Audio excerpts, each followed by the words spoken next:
Di kedalaman bumi, Orpheus melantunkan nada sedih. Kepedihannya menggetarkan hati sang raja kematian. Izin Hades diberi dan syarat diminta. Orpheus melangkah dengan harap membara. Jalan tak semudah yang dikira. Godaan menyangka dewa telah berdusta. Sang kekasih terpisah ditelan gelap, kembali pada Hades selamanya. Selamat datang, saya Esti. Hari ini saya akan bercerita tentang Orpheus, musisi handal di dalam mitologi Yunani. Orpheus adalah anak dewa sungai Oiagros dan Calliope, seorang Musai.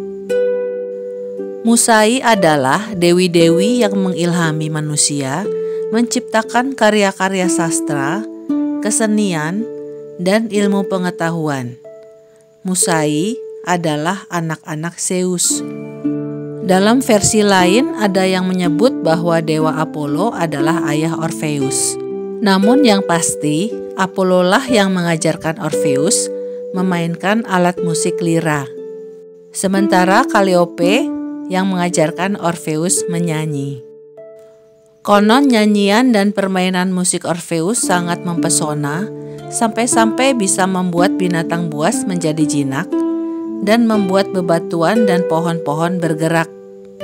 Orpheus pernah berpetualang bersama Iason, seorang pahlawan yang melakukan petualangan mencari bulu domba emas. Dalam sebuah petualangan, rombongan mereka berpapasan dengan para siren, yaitu makhluk bersayap seperti burung, tetapi berkepala manusia. Para siren ini sangat berbahaya. Suaranya yang merdu sering menghipnotis para pelaut, sehingga para pelaut sering mendapat kecelakaan dan tenggelam. Konon siren ini pada awalnya adalah para naiad, yaitu nimfa atau peri yang hidup di air. Mereka adalah sahabat-sahabat Persephone semasa kecil. Ketika Persephone diculik Hades, mereka diberi sayap oleh Demeter, ibunya Persephone, agar dapat membantu mencari Persephone. Tetapi para siren lalu menyerah. Kemudian pada abad pertengahan terjadi perubahan, para siren digambarkan sebagai putri duyung yang cantik. Dalam beberapa bahasa yaitu Spanyol, Prancis, Italia, Polandia, dan Portugis, kata yang digunakan untuk merujuk pada putri duyung adalah sirena, siren, sereia. Pada saat ini, nama siren dipakai dalam klasifikasi hewan mamalia yang hidup di air, yaitu Ordo Sirenia. Yang termasuk dalam kelompok ini adalah dugong dan lembu laut atau manatee. Siren pada kisah lain yaitu pada kisah Odysseus, para pelaut menutup telinganya dengan lilin lebah sehingga tidak mendengar suara siren. Orpheus menghadapi para siren dengan menyanyikan sebuah lagu diiringi permainan liranya yang lebih merdu dibanding suara siren, sehingga para siren terdiam dan pergi meninggalkan rombongan. Maka selamatlah rombongan yang disebut para Argonaut itu. Sebutan Argonaut berasal dari nama kapal mereka, yaitu kapal Argo. Argonaut berarti pelaut Argo. Kehadiran Orpheus di kapal Argo bukan saja penting untuk menyingkirkan para siren, tapi musik Orpheus juga berperan dalam menenangkan lautan dan menenangkan para pelaut yang tawuran akibat mabuk. Suatu hari ketika Orpheus sedang berada di hutan memainkan kecapi, muncullah Eurydike. Eurydike tertarik pada musik indah yang dimainkan Orpheus, sementara Orpheus tertarik pada kecantikan Eurydike. Maka kemudian mereka menjadi sepasang kekasih dan sering menghabiskan waktu bersama. Eurydike atau Eurydice adalah seorang nimfa. Menurut penyair Ovidius, Eurydike adalah seorang naiad atau nimfa air. Sedangkan menurut Vergilius, Eurydike adalah seorang dryad atau nimfa pohon. Vergilius adalah pujangga dari Roma. Akhirnya Orpheus dan Eurydike menikah dalam upacara yang berlangsung indah dan meriah. Hymenaios, dewa pernikahan yang memberkati pernikahan mereka, mengingatkan bahwa keharmonisan pernikahan mereka tidak berlangsung lama. Dan benar saja, suatu saat Eurydice sedang bepergian dengan beberapa nimfa di sebuah hutan. Mereka bertemu dengan Aristaeus. Ia adalah dewa pedesaan dan pelindung para peternak lebah. Ia adalah penemu cara beternak lebah. Aristaeus jatuh hati pada Eurydice dan mengejarnya. Eurydice berlari ketakutan dan tanpa sengaja menginjak seekor ular yang kemudian ular itu menggigit kakinya. Racun dari gigitan ular itu dengan cepat menyebar dalam tubuhnya. Eurydice akhirnya meninggal. Orpheus patah hati.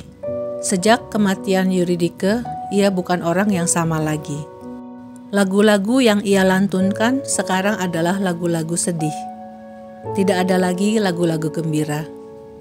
Sementara itu, para nimfa menghukum Aristaeus dengan mengirim penyakit pada lebah-lebah Aristaeus sehingga banyak lebah yang mati. Lebah-lebah Aristaeus mati terus sampai akhirnya Aristaeus memotong korban banteng persembahan untuk para nimfa saudari-saudari Eurydice agar lebah-lebahnya kembali. Orpheus memohon pada Zeus agar istrinya dihidupkan kembali. Zeus tidak mau mengabulkan permohonan Orpheus karena itu adalah wewenang Hades. Lalu, Zeus memerintahkan Hermes untuk mendampingi Orpheus untuk menghadap Hades. Tidak banyak orang yang bisa masuk ke dunia bawah. Hanya sedikit orang yang datang dan bisa keluar lagi dari tempat itu. Bertahan di dunia bawah bukan hal mudah. Ada banyak bahaya bagi orang yang melintasi dimensi berbahaya ini. Hades, penguasa orang mati, sangat ketat terhadap jiwa-jiwa mati yang meninggalkan dunia bawah. Orpheus melintasi sungai Styx, lalu bertemu tukang perahu abadi Charon. Charon biasanya tidak mau menyeberangkan arwah atau orang bila tidak membayar. Dengan alunan lagunya, Orpheus mendapat tumpangan gratis dari perahu Charon, hingga ia dapat menyeberang sungai Acheron dan bertemu dengan Kerberos. Musik Orpheus membuat Kerberos pun menjadi jinak dan membiarkan Orpheus melewatinya. Kerberos adalah anjing penjaga berkepala 3 milik Hades. Hades terkejut dan marah melihat Orpheus bisa masuk ke dunia bawah. Namun musik Orpheus menggetarkan hatinya yang dingin dan Hades menitikkan air mata. Persephone pun tersentuh oleh alunan musik Orpheus.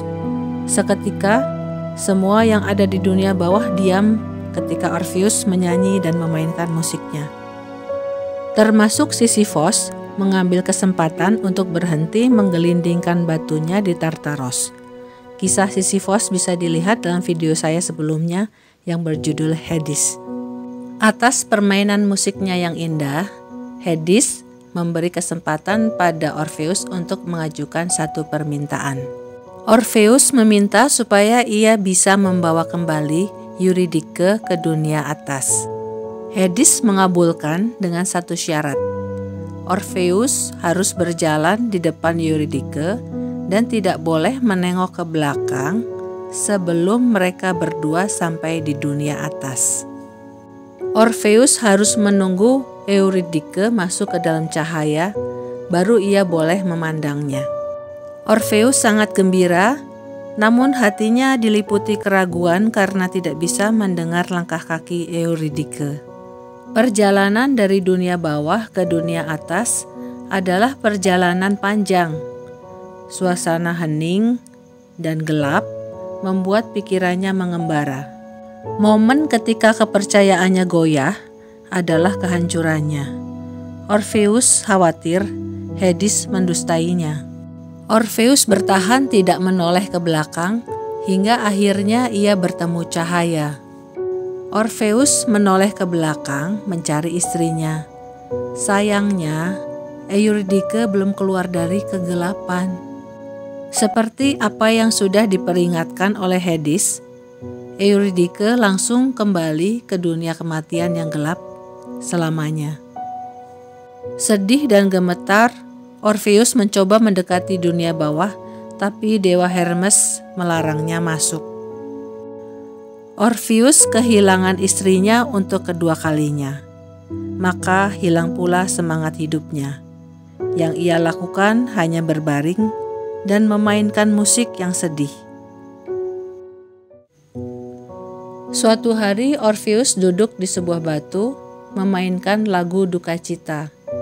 Para Mainat memintanya memainkan musik yang gembira, namun Orpheus tetap menyanyikan lagu-lagu sendu.